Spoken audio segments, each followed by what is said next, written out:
You see The Social Network? Max Minghella plays an Indian guy. He's white. They browned him up. No, I read that he's 1/16th Indian. Who cares? If you go back far enough, we're all 1/16th something. I'm probably 1/16th black. You think they're gonna let me play Blade? Gimli, Legolas, and Aragorn from Lord of the Rings. Chris from Get Out.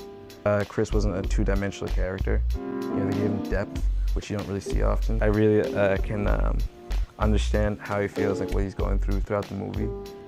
The craziest ones, Abby Lee Miller. She's from Dance Moms. She's the crazy dance coach. People told me that it's very strange for me to identify with Gimli because he's the complete opposite of me. Like, I'm tall and skinny, he's short and bulky and really outgoing, and I'm really introverted, So I guess it's more of a kind of like just like an escape from reality type thing. Furiosa, she was a real star, a real heavy hitter. She had a lot of depth. She wasn't they didn't give her that stereotypical damsel in distress role, which I really appreciate that. I really like that. So in Project Runway, one of the hosts, Tim Gunn, really amusing to watch when he doesn't like somebody's outfit, and he'll just be really disgusted and have one of those, oh, this is what you're making. Tell me more. And it's pretty good.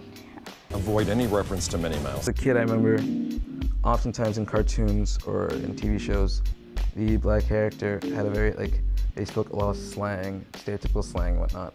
And I thought, that's not how I talk.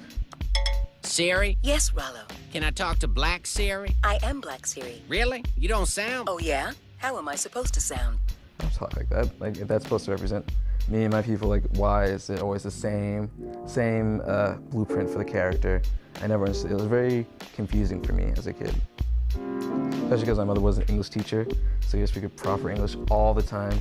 And so it was just mind-boggling. It's like, that's not how you pronounce that. Come on now. I mean, they're very stereotypical when it comes to African Americans or gay people. It's not often these are just regular people, but they have their quirks and stereotypes that make them seem gay. It's amusing at some points, but it's also showing people who aren't a part of the demographics that that's what everybody's like. It's just a generalization that isn't correct for lots of cases. Part of me feels that we kind of have to go through that barrier of things being forced in Game of Thrones. Daenerys and all of her supporters were meeting at a round table discussing war strategies, and the vast majority of those people in the room were women. It would be kind of boring, to have all these gruff, muscly dudes with beards, talking about how they're going to destroy this castle or something. We've seen that a bunch of times before.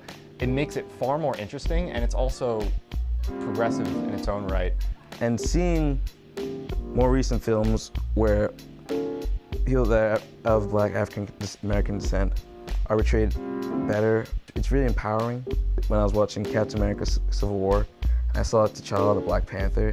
He had a sense of pride, sense of just dignity and self-respect, and that was really, really empowering, especially seeing the trailer for his own movie. And for majority all black cast in a superhero movie of the modern era, that's just so astounding to me. I'm still getting shivers and goosebumps about it.